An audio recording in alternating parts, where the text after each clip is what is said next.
آپ کی ڈیمانڈ کیا ہے؟ بندہ شادی شدہ غیر شادی شدہ دونوں دیکھے جا سکتے ہیں، دونوں پہ ٹک کریں۔ اچھا، میری پہلی سب سے پہلی ڈیمانڈ کہ جو لوگ ہوں سید ہوں، اگر سید ہو یا قریشی ہو۔ ہاں، اگر سید و قریشی نہیں بھی ہیں تو کم از کم وہ دینی تبلیغی کسی مطلب اسلام کو فالو کرنے والے لوگ ہوں جو اللہ کا خوف رکھتے ہیں۔ یعنی ایک تو ہوتا ہے نا کہ جس کی بیوی فوت ہو گئی یا بیوی طلاق وغیرہ دے دی، ایسا بندہ۔ ایک ہے جس کی پہلے بیوی موجود ہے، کسی وجہ سے وہ اللہ کی رضا کے لیے دوسری شادی کرنا چاہتا ہے تو اچھا، میں آپ کو بتا دیتی ہوں، مجھے ایسا شخص چاہیے کہ جس کی بیوی فوت ہو چکی ٹھیک ہے، مطلب جی فوت ہو چکی ہو، یا پھر وہ غیر شادی شدہ ہو،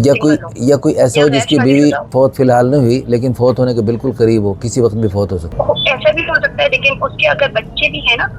اگر جس کا مطلب جس کی بیوی فوت ہو چکی ہے اس کے بچے ہیں، ایک بچہ اگر ہے، ایک بچہ تو پھر ٹھیک ہے، کیونکہ آلریڈی میری بھی بچی ہے تو ایک اور بچہ ہوگا تو میں پال۔ ٹھیک ہو۔ میرا ایک مشورہ ہے آپ کے لیے بھی اور دنیا بھر سے جو بھی ہمیں دیکھتے اور سنتے ہیں ان سب کے لیے میرا مشورہ ہے، آپ کو اختیار ہے، جن کی شادیاں ابھی نہیں ہوئی، چھوٹی ہیں، ابھی 15 16 17 سال کی 18 سال کی ہیں اور وہ شادی کرنا چاہتی ہیں اور ان کے والدین ان کی جلدی شادی کرنا چاہتے ہیں، تو شادی تو فوراً جلدی کرنا چاہیے اور جلدی ضروری ہے۔ لیکن اگر کسی وجہ سے شادی میں تاخیر ہو رہی ہے اور مناسب اپنے جوڑ کا نہیں مل رہا، دیکھو نا ہمارا آج گوشت کھانے کو جی چاہ رہا ہے اور گوشت کا بہت، لیکن اب گوشت فی الحال نہیں مل رہا، جہاں ہم ہیں وہاں گوشت میسر نہیں ہے، تو ہم نے اب کیا کرنا ہے؟ دال بھی نہیں کھانی، ہم نے سبزی بھی نہیں کھانی، کچھ نہیں کھانا، بھوکے مرنا ہے۔ بڑی بے وقوفی، حماقت اور جہالت کی بات ہے بھئی، ہمیں گوشت کا موڈ ہے لیکن گوشت نہیں مل رہا، ہزار تلاش کیا نہیں مل رہا، آپ کو کمارا رشتہ نہیں مل رہا، اور لیکن ہمیں بہت اچھا رشتہ مل رہا ہے جو ہماری ڈیمانڈ ہے، سید ہے اور باقی خوبیاں اس میں ہیں، یہ سید نہیں بھی ہے لیکن اس میں اور ساری خوبیاں ہیں۔ میرا ایک مشورہ ہے چھوٹا سا ساری دنیا کی لڑکیوں کے لیے، کروڑوں لڑکیاں جو لیٹ میرج کیس بنی ہوئی ہے نا، مجھے ان کو پر غصہ بھی آتا ہے، بے وقوفی لگتی ہے ان کی کہ یعنی ہم نے گوشت نہیں ملا تو ہم نے کچھ بھی نہیں کھانا، بھوکے مرنا ہے۔ وہ 30 40 سال تک وہ بھوکی مر رہی ہیں اور ان کے بے وقوف اور احمق اور جاہل ان کے سرپرست بھی جو ہے نا وہ جاہل بنے ہوئے 30 40 سال تک ان کو جو ہے نا بھوکا مار کے رکھا ہوا ہے، ان کو کچھ بھی نہیں کھلا رہے۔ وہ بھئی کچھ تو کھلاتے ان کو، ان کی تیسری چوتھی جگہ شادی کر دیتے، وہ 18 سال کی عمر میں چوتھی جگہ بھی شادی ہو جاتی نا تو وہ 30 35 سال تک ان کی جوانی تباہ کرنے سے کروڑوں گنا بہتر تھا۔ لا حول ولا قوت الا باللہ کہ ٹھیک ہے آپ کو حق حاصل ہے کہ آپ کو کمارا رشتہ اور اچھا ملے، بالکل پرفیکٹ ملے، لیکن اگر خدا نخواستہ کسی وجہ سے نہیں مل رہا تو 20 سال جوانیاں تباہ کرنا بے وقوفی اور جہالت کی بات نہ کریں، اور کوئی آپشن دیکھیں اور استخارہ کریں، مشورہ کریں، اللہ تعالیٰ سے دعا کریں، یا اللہ جو تیرے نزدیک خیر ہے تو وہ میرے دل میں ڈال دے اور ہمیں اس طرف چلا دے، تو اللہ پاک کے علم کے مطابق جو بہتر ہوگا اللہ پاک اس میں کر دیں گے۔ تو اللہ نے